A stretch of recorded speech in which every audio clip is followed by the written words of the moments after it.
On tonight's episode of Crazy Ex-Girlfriend, Valencia and Rebecca are best friends and Josh is lonely. Stay tuned. You're tuning into the destination for TV superfan discussion, AFTERBUZZ TV.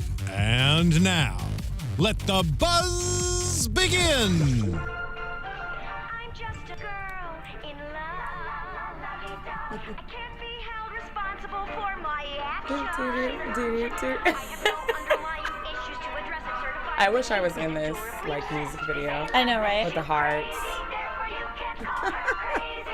When you call her crazy, you're just calling her in love. Blam! Hey, what's up, you guys? Thank you so much for tuning in tonight. We're back at it with Crazy Ex-Girlfriend, and I'm so excited to be back here just diving into this whole craziness of an episode. Before we get into the show, I want to introduce myself. It's your girl, Trene, and I am joined by my favorite people on a Sunday. How are you doing? Hi, I'm Miriam Gonzalez.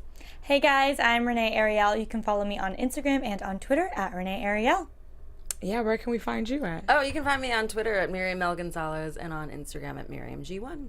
And you can find me on Twitter and Instagram at your girl, Trene. So it was a lot of girl power in this episode. Oh yeah, I was into it. Yeah, we saw firsthand when Rebecca was just on a mission to become Valencia's newfound guardian. It was like she was sort of just, that was her purpose for the whole episode, was reconnecting with Valencia. Yeah, I loved it. I thought it was so funny. So Rebecca, like flat out to be like, I'll fix you. We're going through the same thing. And I found that hysterical. And I love that Valencia was at such a weak point. Like, she did give in. She was like, fine, we'll get food together. I loved it.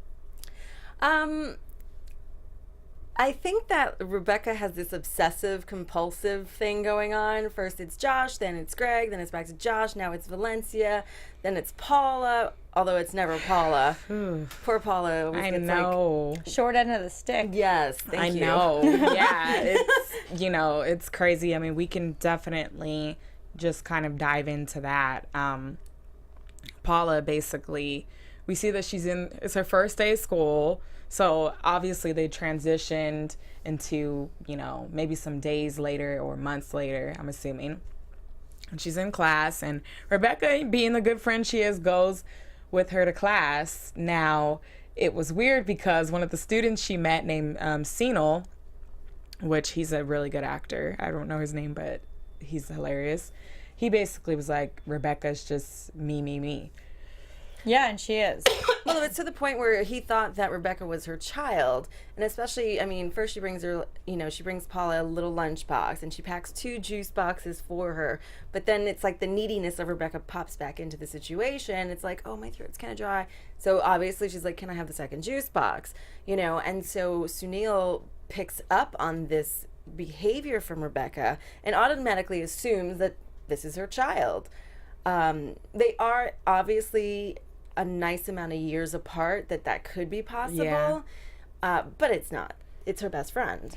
Yeah, I would have actually been a little bit insulted if I were Paula and someone's like, is that your daughter? Like, how old do you think I am? What do you mean is this my daughter? Right. Would we look like we have a significant age gap or something? Right. I mean, Paula, I just feel bad for her because she never says no to Rebecca. Oh, no. I mean, what if she really needed that juice box for later on in class? She's parched and needed that. Why do you think it is that she kind of like bows down to Rebecca? Is she more of like a best friend or an idol or a mentor to some degree? It seems like she's a mentor. What do you think? I think that she feels like Rebecca's mom. She's made that reference before herself that she is kind of like, she does mother her. And I think that's why we were talking about this last week, that's why she's like more sensitive when it comes to Rebecca and telling her about the abortion that she got, telling her what's going on in her life because she doesn't want to like harm or hurt Rebecca because she's fragile. And I mean, us as viewers know she's fragile. She's a little bit of a nutcase. We love it. But, I mean, I think that's where Paula's coming from. She's aware how delusional Rebecca is. Right. She even said, that's my best friend, and I just had an abortion. I couldn't even talk to her about it. That was really deep. Yeah. Because it's like, she obviously is crying out for a friend. Like, even if she wasn't comfortable enough to tell Rebecca what happened, at least maybe she needs some bonding time, like the two of them, so that she can then feel comfortable to say something. Well, the problem is Rebecca makes everything about her, and we see that when she's sitting with, I always forget the neighbor's name. Oh, Heather. When she's sitting with Heather, and because everything is all about Rebecca and Joshland, you know, she's paying her every time she says Josh's name. That's $5, dude. I wish I had that bet with some of my friends, because I would be loaded. I would be rich. But you know, she makes it all about her, and so I don't know. Like her relationship with, I feel like Paula finds Rebecca intriguing and interesting, because here she is, this sophisticated woman who has this, you know, really good career, although she took it to, you know, nobody goes back east. Right. You know what I mean? She, you know, there's just something about her that you're drawn to and you want to take care of her. But the whole me thing is just terrible. And the fact, like I said, she's making all of her friends, she's paying her friends to talk about her problems. Right. She needs a therapist. Right, Dr. Acapulco. Yeah. But the thing is, I mean, we've seen in the last couple episodes, or just maybe the last episode, like, Rebecca did try to reach out and ask Paula what's going on with her. There are, most of the time, totally in her own world. But, like, lately I have seen her try to figure out what's up with other people. Like, today with Daryl, she tried asking him why he's sad. Last episode, I believe she tried asking Paula twice. The first time, I think she kind of brushed it off. The second time, she really wanted to know it was the perfect time, and Paula still didn't tell her. So, I mean, as much as we can blame Rebecca, because Rebecca does for sure think about herself, number one, most of the time. But I do think lately she has been trying to think about other people. But Paula is the one that's kind of pushed Rebecca away and distanced herself lately. Yeah. Yeah, I mean, we see why. Obviously, Paula is kind of friend who needs excitement in her life. We see that her new friend, Sanal, they kind of have a common interest because they're both after this note-taking app that one of the college students in the class has. And it's funny because he basically told Paula, Nunya, and then he says, none your business. No, he says, Nunya, mind your business, bitch. Like, yeah. Yeah, I loved that. I thought that was so funny. Because as soon as he said Nunya, I'm like, I know what he means. I know where this is going. She's like, what is that app called? Yeah. Nunya. Oh, do I get that on iTunes? He goes, no, it means none your business, bitch. Like, he said, like, beach. Yeah, not like really, it was, like, exaggerated. Yeah. He was funny. I thought he was hysterical. I really enjoyed him. It's a great app to have, and I can't blame him when you're in, you know, at her age now in college. Something like that could be really helpful, because it's hard to keep up when people are taking notes and the lectures are going on and on. Right. And you miss things. I mean, we take notes for this show, and sometimes things are missed. Yeah, that's true. And she hasn't been in school for so many years. Yeah, I know. And jumping right back into law school and having to take notes. Why couldn't the kid be nice? So he's not nice at all. So they take it under their own measures and find the kid's dorm. I love the recon. Yeah, this is great. Broke into the kid's dorm room, and Sanal ends up being like really, you know, he was an engineer before he decided he wanted to do something else. So they broke into his computer and got the note-taking app. Good for them. I want to see next episode them using it in front of him and then just being like, yeah, I got it. Biatch. Right. That's just them leaning back like, yeah, I'm taking notes just like you. He's like, and we have something else better. We have it all here. Yeah. Like, yeah. So, yeah, you know, we see that Paula kind of thrives off on being able to have some sort of, like, friend who's like, let's get into this kind of trouble, or let's do something fun that we both gets us excited and gives us an adrenaline rush. Yeah, this is like the new mission. Like, she had the mission with Becca, which was with Josh, and then Paula did all the sneaky work in that situation, and then she had to quit that because it got a little addicting and she got a little crazy. But this is kind of her new baby, if you will. I think it's because, I mean, and we saw this maybe like in last season when Paula was having dinner, was it a Thanksgiving dinner with her family, and she's on the phone and she's in this boring life that's very like groundhog repetitive. And so like her and her husband, sure, they hang out, sure, they do man and wife things together, but they're not really connected. There's no excitement in that marriage. And so when you have someone like Rebecca who brings a little bit of crazy in your life, you're like, yes, I need this. But then it gets a little too extreme, so she backs away because she, you know, she realizes she needs to do something for herself. And then she comes across Sunil, and Sunil is like this new, exciting person who's also dealt with loss, because now we have Paula with loss.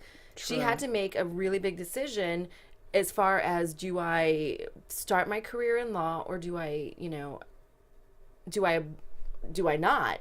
So, you know, she goes and she has this abortion, which that's a big decision for a woman to make. But you have to think about Paula's situation. Like, one, she's already raised her kids. Two, she's bored with her marriage. Now to bring a baby back into the mix when she's really more excited about becoming a lawyer. Right. That was a hard decision.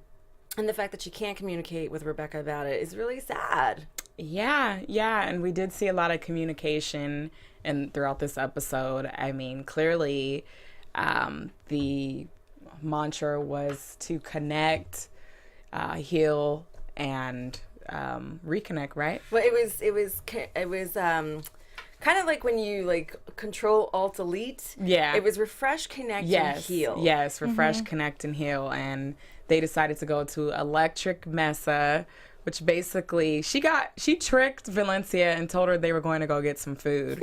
And then they end up at this healing festival, outside festival, that kind of gave me like Coachella wellness vibes. Yeah, it was their version of Burning Man. Okay. Yeah, and I only recently heard about Burning Man from a friend, actually. I had no idea what it was, but it's like this crazy, huge festival that really is mainly about music and art and disconnecting from, you know, the world, and you're just with all these people in the middle of nowhere, and it's just craziness. So it was definitely like a very like small version of this. Yeah. But I got some Burning Man vibes as well.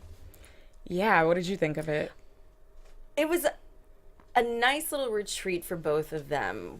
One, Rebecca needs to get out of her crazy little head, but obviously there's motive behind it.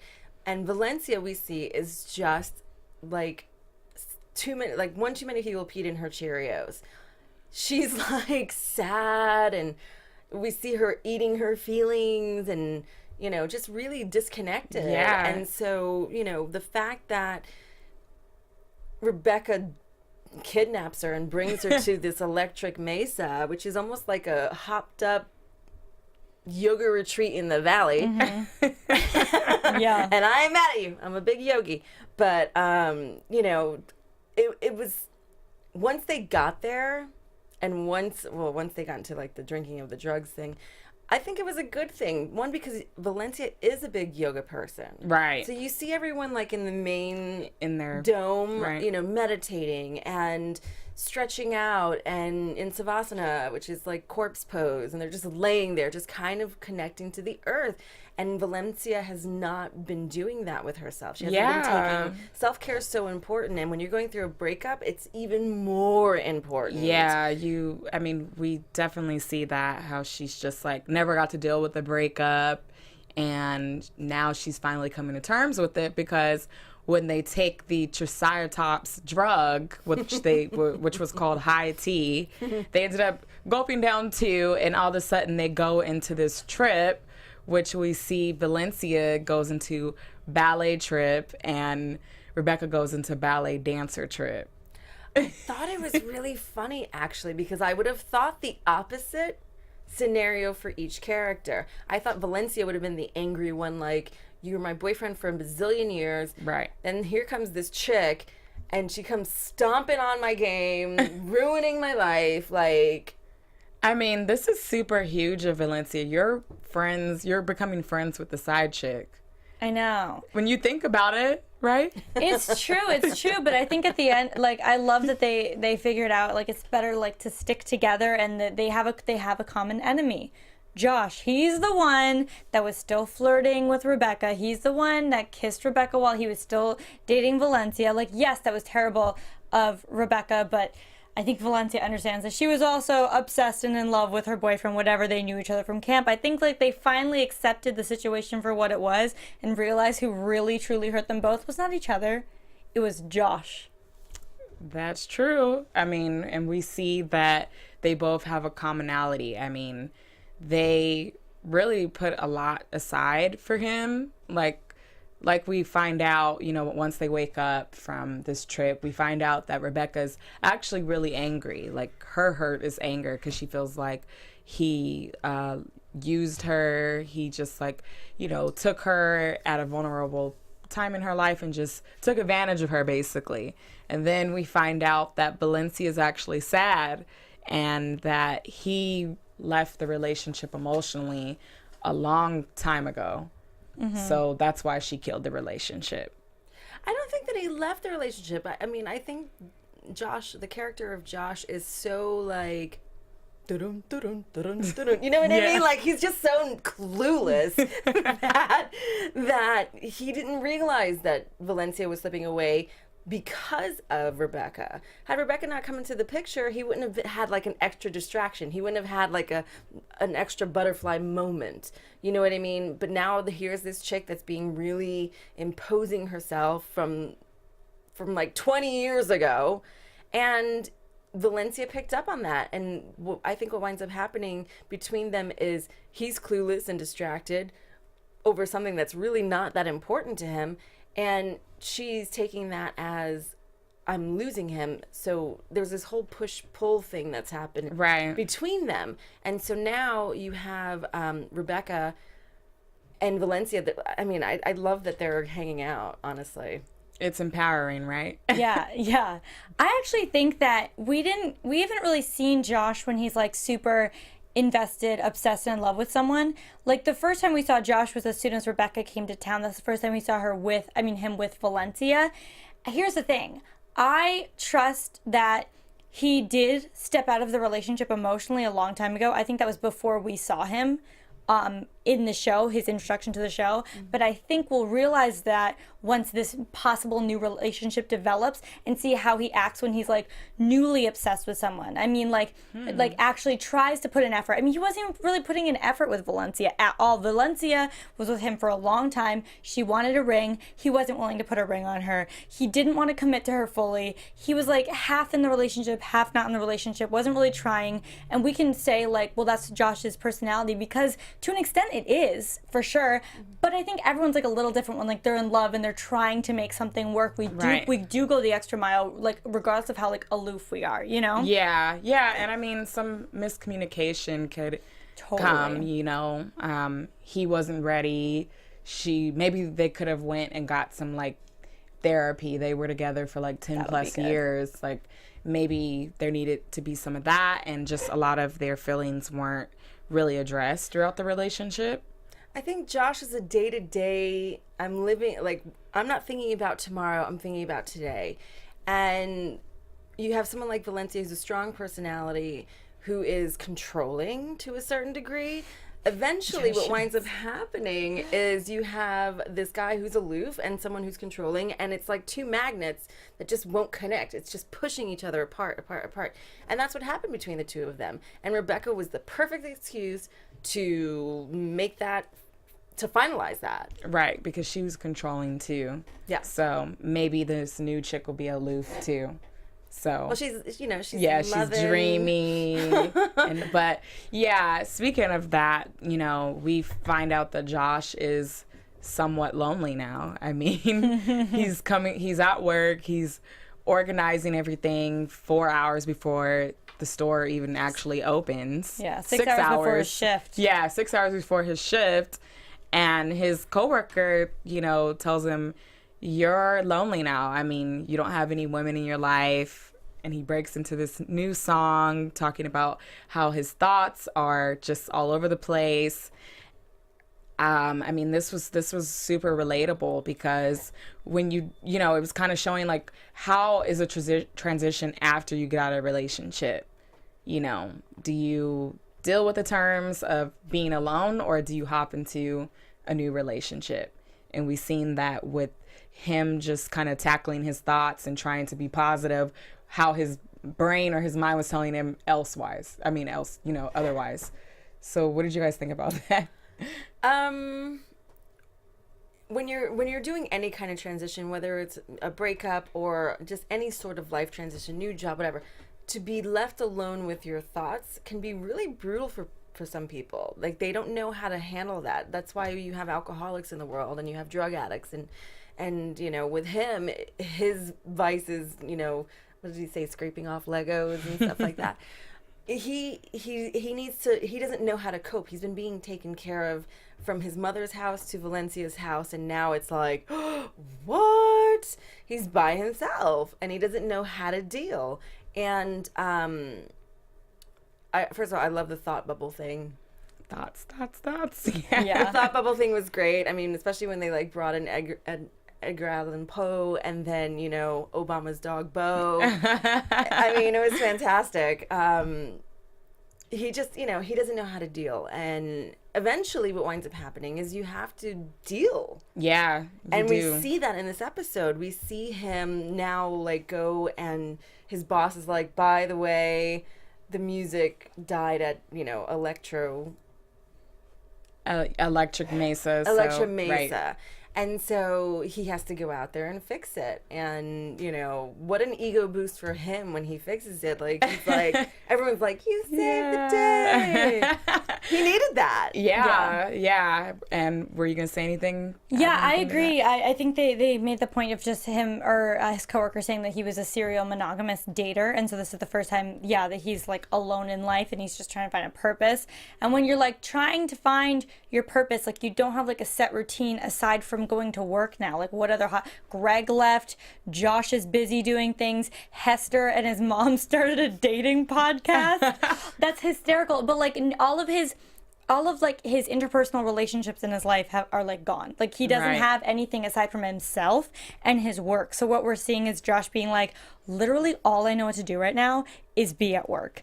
And so he's just trying to find any like purpose for himself. He'll do whatever it takes. And now I think because of that, it's possible that Josh could become the crazy current boyfriend with this new girl because he doesn't have a purpose right now aside from his work. And so once it's just that and a romantic interest, that could get obsessive. Yeah. I mean, I feel like there was a lot of closure in this episode.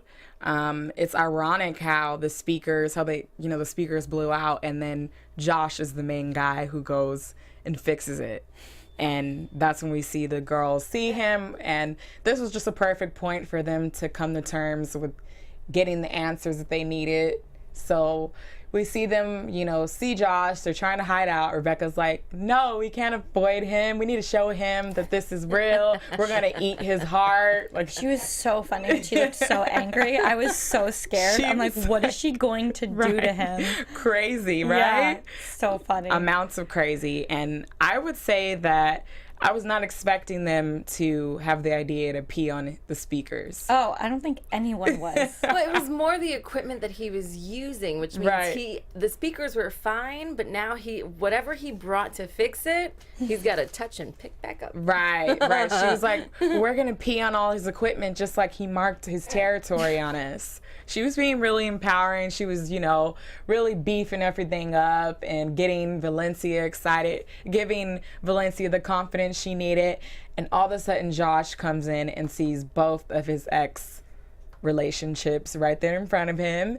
And he's like, wait, did you guys just pee?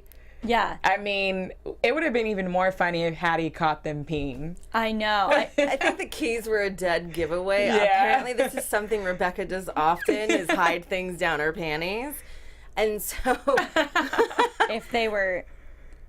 I mean, you guys heard her when she said, they were in my...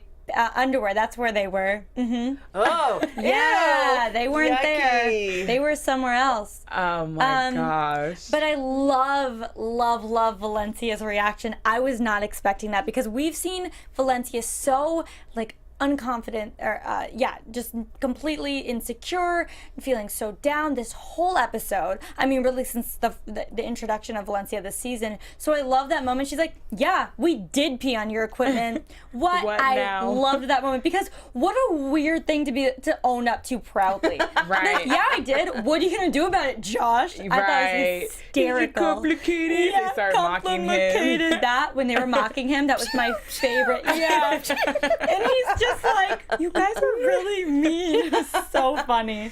Yeah, so it was kind of, that was just kind of over, done with. Josh runs into the new girl who we find out is played by Brittany Snow. I love her. Yeah, she's all sweet, and the thoughts come up, and he's like, this, once the moment where he's like, oh, he realizes, okay, I'm okay being lonely. All of a sudden, this dreamy girl walks in, and he gives those butterflies, the butterflies you get when you first like someone. And his whole perspective and the whole idea now changes. And yeah, we realized that that's going to be something new probably going on.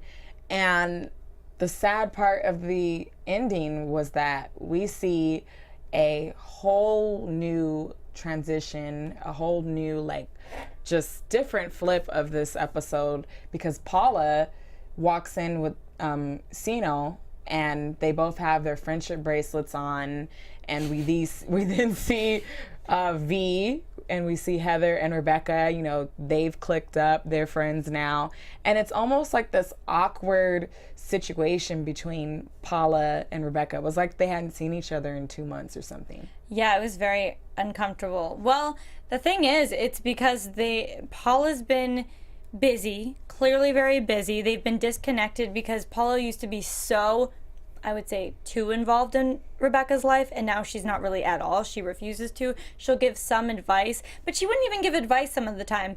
And because Rebecca can't really help Paula because Paula won't open up to her, there's just so much distance between them that it makes it awkward, because it feels like it's not even really their friendship right now. It's just someone, just somebody that they used to be close to, and now Paula has her new life kind of, and then we see Rebecca's new life, and then when they're brought together, they still kind of go their separate ways. Right. And it was sad. It was sad. Well, they're on different playing fields now. I mean, and we see when Rebecca's sitting with Valencia and with Heather, that now they're both in on the "you pay me $5 when you mention Josh's name." Right. And Paula doesn't want to even hear Josh's name, Right. because she was all about Team Josh. And then, of course, Rebecca goes straight Greg. And then back to Josh. She's burnt out on it. And she needed a new adventure. And now she's having one with someone who is not as needy. Not needy at all. No comment. And he interest. totally could be needy, considering, when they're initially in the first day of law school, she blurts out about the abortion, and he's like, yeah, my wife died 9 months ago. And she's like, you win. So he could be really needy, and he's not.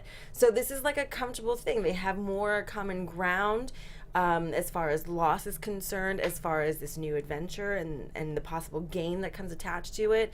And then the excitement, of course, of breaking in, and Right. the friendship bracelets, and it's cute. It is cute. It is. And a lot's going to happen. We're going to see a lot of changes. And, the show basically, AFTERBUZZ, can't run without sponsorship. So if you haven't heard of it, it's a new ad. It's a top shelf comedy ad that's going for $3.99. And it's called CISO. CISO has nearly endless supply of top shelf comedy, literally months of exclusive originals, face-melting stand-up, next day late night, and a great catalog of classics. That's awesome. And it's a an ad-free streaming service. It's all original series, hand-picked classics, like I said, and it's so bingeable worthy in comedy. You can watch it anytime, anywhere. Every episode of SNL ever is on there, including new episodes the day after they air. The Tonight Show starring Jimmy Fallon, and Late Night with Seth Meyers the day after air. And even they have classics like 30 Rock, Parks and Recreations, and Saved by the Bell So they have, like, I'm so everything. in this. Yeah. It's like British comedies, like the original Office. Where can you get that at? The entire Monty Python catalog, the IT Crowd, and Steve Coogan as Alan Partridge. And comedy. If you don't know the next big names, this is the place to find it out. You can find out, you know, who the biggest icons were before they blew up. They have throwback episodes of Louis C.K. when he had hair, Hannibal Buress, Chelsea Peretti, Amy Schumer, Bo Burnham, and so many more. And there's also critically acclaimed originals and exclusive content like Harmon Quest, which, if any of you have heard of Ricky and Morty, this is basically a improv animated live action journey that was started by the writers of Ricky and Morty, and it's just great. There's so much you can just watch here, and right now, if you guys are interested, which I know you guys are, you can try CISO free for 2 months when you use promo code PODCASTONE at checkout. Shows you can get anywhere else. This is great. You can go to seeso.com right now to sign up for 2 months free with the promo code PODCASTONE at checkout. So you guys definitely want to go and do this. It's great. If you're into just like looking comedy late night hours or in the morning, this is a thing to do. That sounds awesome. I want to see Louis C.K. with hair. Like, I know, right? Like, I want to see what that looks like. And I also love SNL, and I love anything comedy, and I'm always looking for, like, just funny comedian videos. So this sounds awesome. Yeah. So, guys, definitely check that out. CISO. Now, I am so happy that we get to be a part of, like, a comedy show. I mean, Crazy Ex-Girlfriend, it's going to be getting even more crazier. So we might as well jump into predictions, right? Woo! Now, your AfterBuzz TV. Oh my gosh! So I'm just gonna start off with my girl Renee. Hey. Okay, so I think we're going to see like a lovesick puppy Josh in this next episode with Brittany Snow, and just see. I don't think that both Rebecca and Valencia are going to get jealous, but I think one of them is, and I think it's going to create problems in this new friendship, this new trio. I also think that Paula and Rebecca are just going to grow more and more distant throughout the season until like an eventual blow up, because Paula's going to be like, you didn't even know I had an abortion. And then Rebecca's going to be like, you didn't tell me when I asked. It's going to be some huge fight. I think we're going to see just more of Josh and Daryl just in love and happy and getting closer, possibly moving in together soon. And yeah, and hopefully a new love interest for either Valencia or Rebecca. I'd love to see that. Always love predictions. I like the whole girl squad thing that's happening. Yes, love it. Like, do it. You know, I see a love triangle. Okay. I see a love triangle. Josh is gonna, be with cutie patootie Brittany Snow, and both of them are gonna be hating life. Now, of the two, who's going to be crazier? The obvious, Rebecca. She's gonna lose her mind, because it's one of those, if I can't have him, neither can you. And then who knows? Maybe she'll recruit her to be part of the girl squad, because Josh will do something kind of whoops-a-daisy, and that'll just be that. As far as Paula and Rebecca, I agree with you. Their relationship is just going to grow even more and more further apart, especially because we see, like in the previews for next week, Rebecca's making an effort, but Paula just is not interested. Like, these are not her girls. This is not her crew. This is not her squad.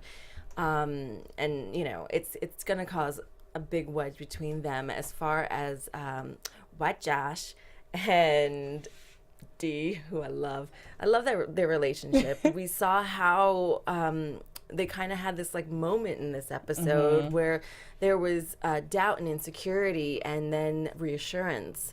So it was like that refreshed connect and heal situation in the relationship, which was really great, because they were able to finally communicate with one another about how they feel about each other. We got the 3 magic words out of them today. And as Josh is, White Josh is doing his like crazy angry crunches. But we see that, they both want more, but they didn't want to scare each other off with that thought. So I see their relationship really growing and them being in love. I mean, they ended the episode with both of them holding Madison's hand, getting boba, and the fact that he brought a snail, even though now she likes Pegasus, and who doesn't like unicorns, right? Right. They're just going to be, love in the air for them. Yes. Yeah. So I definitely think that Rebecca and Paula, we're going to see this like big sister, little sister type of feud.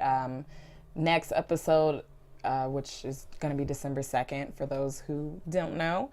I think that there's going to be like some sort of musical mashup between the both of them, just kind of like, maybe spilling of her saying, I had an abortion, but definitely going to be like really, really like Paula probably doing the opera and Rebecca, just them both going head to head in a song.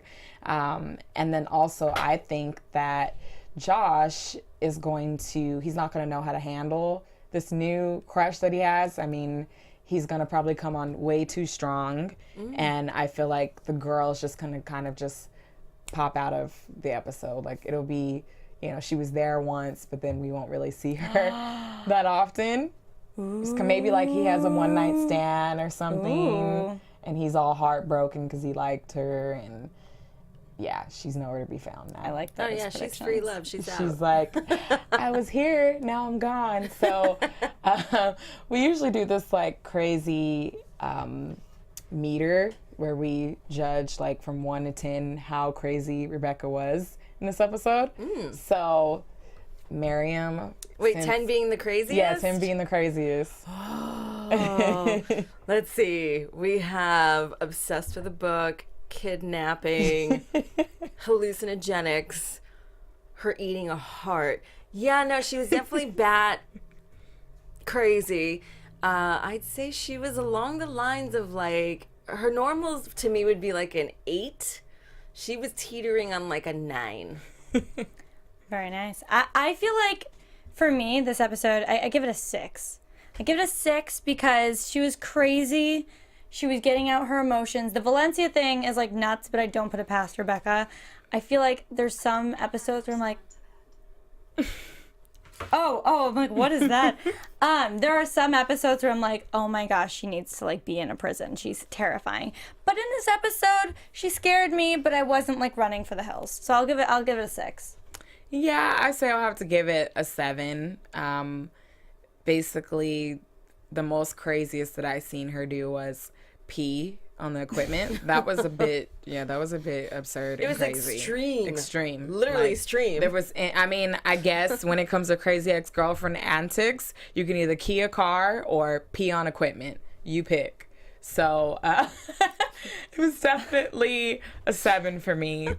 So I was just excited to see what's going to happen next. Same. It's going to be a great break. I mean, we're going to be having Thanksgiving, but of course we're going to miss not coming in next week. But before we leave, I just want to have you guys know that we are, found on AfterBuzzTV.com, or what you can do is you subscribe, like, retweet, also do great things like follow us on Twitter at AfterBuzz TV. And if you're just listening on the road and maybe you're on a road trip, go ahead and download us on iTunes and you can listen to us all the time. You don't even have to watch it. You can just listen. Ooh. So you can find me on Twitter and Instagram at your girl Trene. And where can they find you? You can find me, Miriam Gonzalez, on Twitter. Hey guys, I'm Renee Ariel. You can follow me on Instagram and on Twitter at Renee Ariel, and follow my blog, catslipstickla.com. Yeah, go ahead and follow that blog. She has some crazy ex-girlfriend stuff. And I do. You can also just go ahead and just stay tuned. We'll update you on some cool stuff that we see during the break, maybe if we come across, or if you have any teasers that you want to send us that we didn't see in this teaser that they showed, go ahead. We love interacting with you and we love hearing what you have to say and giving us ideas. And we will see you soon. Bye. Bye. Happy Thanksgiving.